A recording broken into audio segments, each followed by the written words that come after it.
Welcome to the foundation. It is yours truly, the incredible DJ Battle in the building. As you can see, man, it's another week, and hey, let's jump straight into it. Hey, it's disclaimer time. Basically, letting you guys know that hey, it's just the king up in here. Hey, I'm just gonna touch on a few topics that have took place between the current show and the last one, and we don't want no drama, no issues, none of the above, and that's because it's for entertainment purposes only.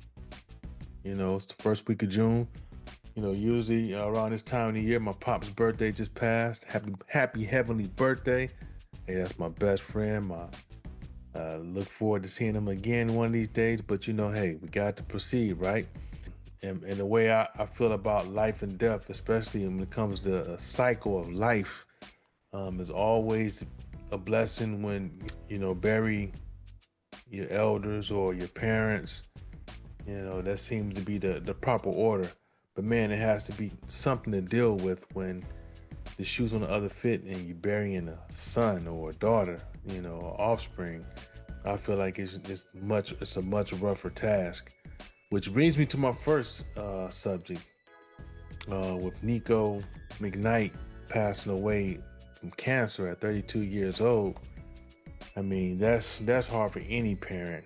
But anyone who knows about Brian Mcknight and his estranged relationship with his kids and his ex-wife know that this isn't something that's pretty at all. You know, distance himself from his kids and his past family.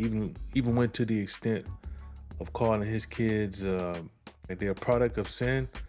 I was like, come on, Brian, that's cold, man. Those your kids, man. You know, regardless of how you feel about your ex-wife.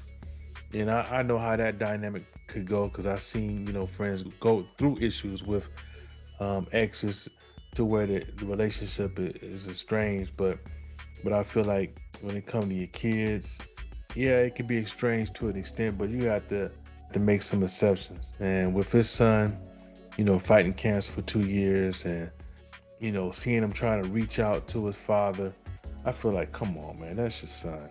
Death is like what Biggie says, no coming back from that. So you have to make amends with folks when they have an illness like cancer and colon cancer at that. And I think he was at stage 3 or 4.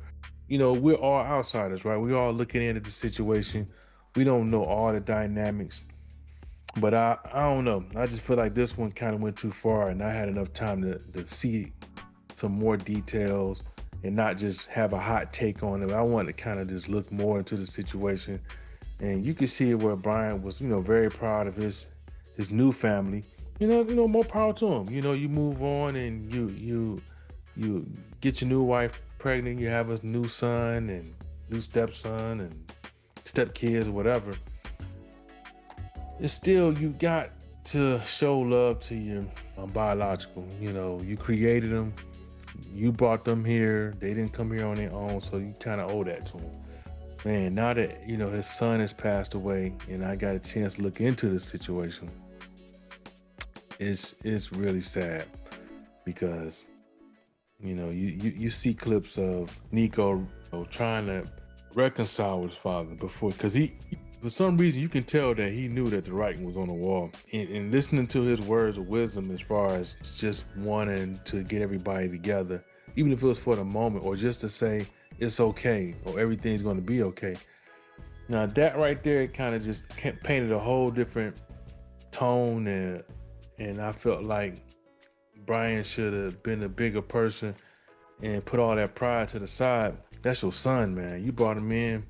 I couldn't imagine putting my kids through that, man. That just even hearing about that is just, it just does a lot to me. And I don't know what the hell Brian was thinking about in Niko's final hours, because according to reports and from a member of the family, Brian still didn't reconcile.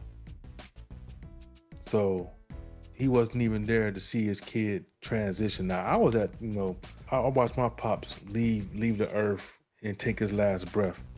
And not, of course, it wasn't no estranged relationship. I mean, he was a solid dude, one of the best, you know, human beings I've ever known, and my best friend. But come on, Brian.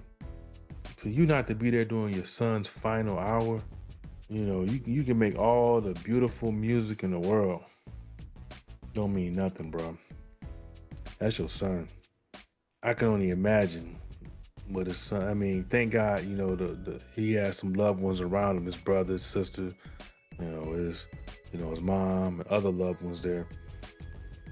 That's gonna be a hard pail of water to carry for Brian. This is gonna haunt you for the rest of your life because you'll never get another opportunity to make amends with Niko now.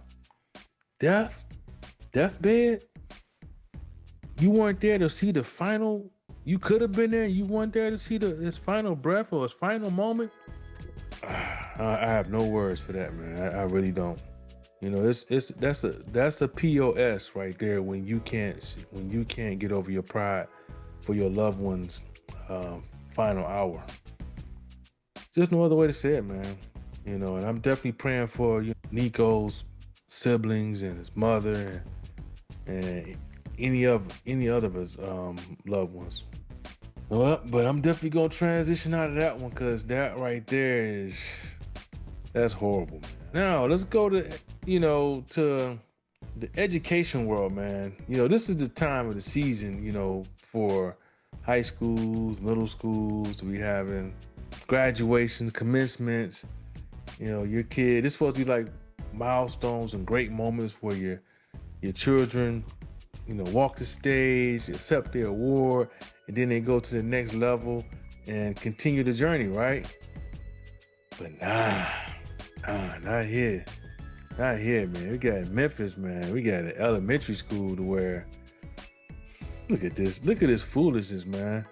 Well, you got, parents fighting each other at a graduation.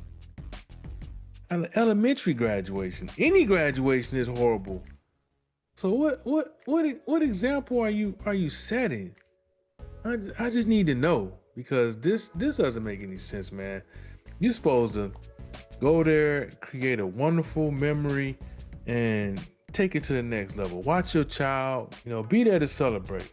I don't want to see no more videos like this where a parent or a loved one is showing out fighting at what's supposed to be a positive and beautiful memory. Come on, we got to do better, y'all. We got to do better.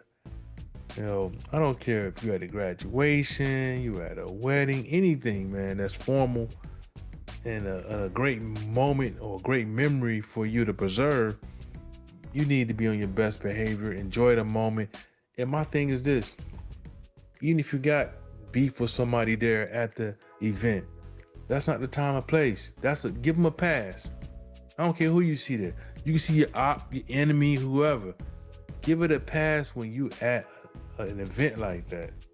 You know what I'm saying? Once y'all get to each other at a separate location, discuss it, and don't let it be violent. Get to the issue. How about that? Get to the issue and resolve it. Non-violently. I don't get why people get up here and start fighting. It's embarrassing, man. It's embarrassing. Imagine how the child feels. This is supposed to be their moment, right? You stole that moment from them. So now that 8th grade graduation or whatever graduation, now instead of it being remembered for a beautiful event, it's going to now be thought of as that event where my loved one embarrassed me. So we got to do better, man. I don't care what kind of grudge you got. Person owe you money, you beefing with them. Those events are not the place and time for this BS. It's just not. And then what else do we have going on in graduations? Check this out, man. This is really, really disturbing. We're at a graduation, looks like a high school graduation. And, normally you just supposed to take your diploma and keep it moving. Don't do no extra dance. This person behind me does something that's just stupid. Come on, man. You get your doggone diploma, right? You so excited, you decide to do a backflip, not even thinking about the person that's following behind you, and you end up kicking that person in the head. So, and It's just doesn't make any sense. Yeah, I get it. You're excited. Be excited. I'm all for that. Be excited. Be happy. You know, but show respect. You know, take your award, go sit down, follow directions. That means once everyone has received their diploma, their award, that's the time to celebrate. Have a good time, right? Then no one gets hurt. Everyone can celebrate, create the memory, capture the moment. That's how you're supposed to do it. Stop being so selfish and doing all these dances, the crip walking, flipping, doing the worm, whatever it is you're doing, stop it. That's selfish, man. You're stealing the moment from the person that's behind you. It doesn't make sense. Stop being so selfish. There's some people that just walk across and, it's just a business approach. They take their award, they thank them, and keep them moving. The people who know that they're going for their master's or their doctorate, they know that, this is just, it's just the beginning. I got one award, now I gotta go get my undergraduate, I gotta go get my master's, I gotta get my doctorate or whatever. Be proud. The time to celebrate is after the commencement speech. Have your own little event at your home. How about that? Have a party. Get your boy to DJ it. I'm gonna keep it hype. That's the time and place for you to go ahead and dance, cut up, and do whatever it is you need to do. That is the time. That is the place. Right? So please keep that in mind. Be respectful. It's crazy, man. Crazy work, but definitely got to transition out of that. Speaking of graduation, some folks go to college, right? And that's all fine and dandy. Whatever your career choice is, you don't have to go get a 4-year degree. Sometimes you can go just get a trade, right? And what used to be one of the best places to go get a trade? Job Corps. And now, just like that, because of this big, beautiful bill of Donald Trump's, all the Job Corps are going to close by June 30th, right? Abruptly. This is just, they talk about making America great again, right? But there was a period of time where it was greater than what it is now. I could think about when I used to go to high school, we used to have this program in Detroit called VOTEC, which was a vocational schools where you can work on your craft half of the day and then go back to your neighborhood school and finish the rest of your curriculum. So a lot of those vocational programs were trades, right? Because believe it or not, back in that period of time, people was getting paid off for their trades, and you still can get paid off trades, whether you fixing cars, doing construction, culinary, or engineering, art design.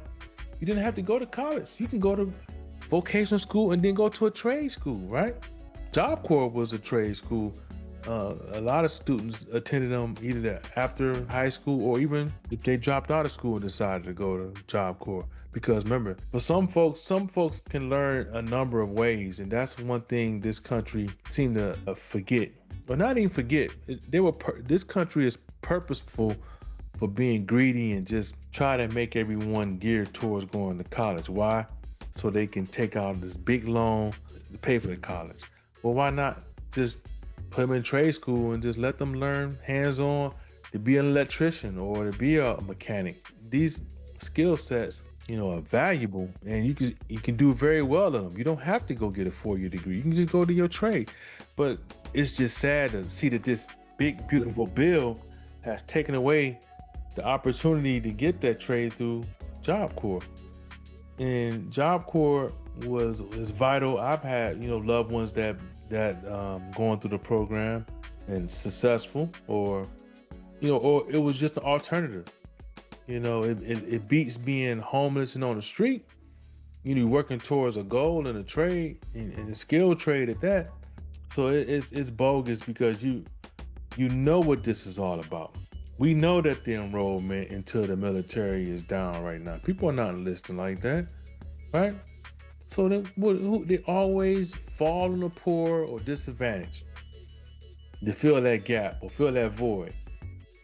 you're not gonna see no person who's affluent or some, you know what I'm saying, someone who comes from a lot of money going to the military. Is always going to be the disadvantage or the people who are not financially well off to go to college. So they'll go, and it's a great, if you choose to go to ROTC and go to that route or go to the military to pay for your education. I mean, I get it. You do what you gotta do, but come on, man. Y'all forcing folks' hands now.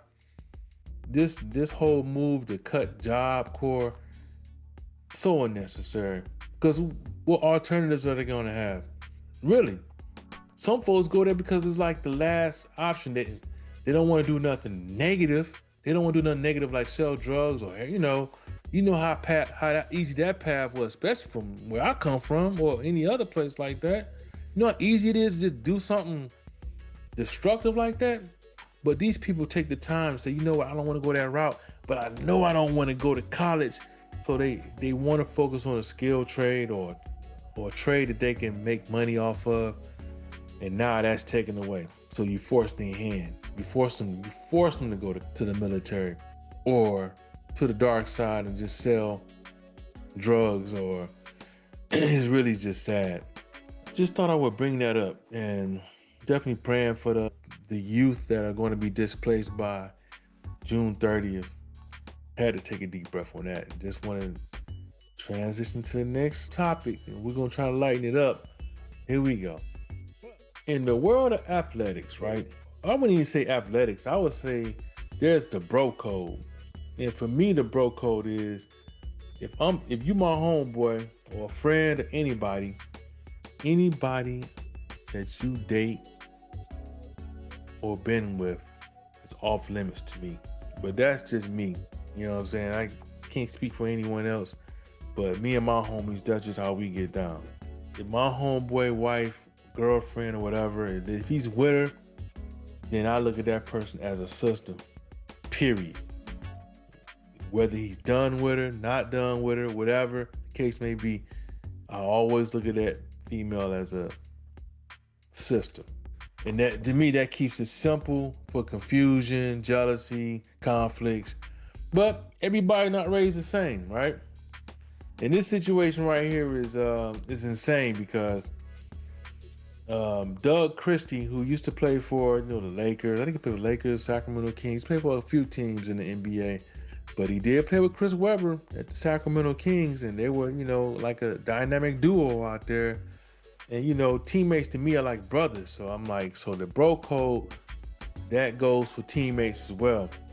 If we teammates and you dealing with a certain lady, and whether y'all in good standing, wife, ex-wife, that's my sister. And that's how I see it. But the old homeboy Chris Webber, I don't know, man. He saw otherwise, This is the reason why you need to have DNA test at birth to prevent the confusion that's going on.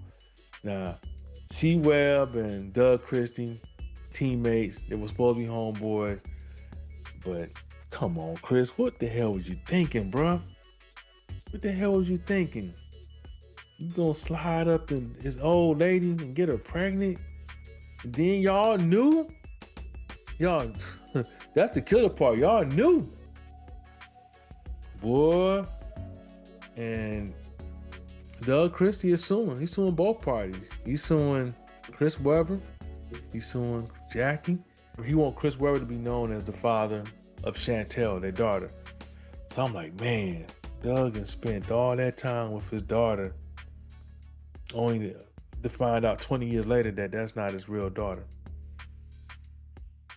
Boy, you playing with some fire, boy, right there. There's no excuse. Definitely disappointed. CWebb, come on, man, you know better. But Jackie, you the wife, so you really the gatekeeper. But I hold Chris at the same standard because that's your homeboy. Yeah, this is sad to see this happen. To see two teammates go through this, or two ex-friends. I don't know if they're friends, or definitely can't be really friends no more after that. And that's the ultimate right there. Your homeboy running through your old lady and have a kid by her at that. And then y'all conceal it. Know that this is not. Well,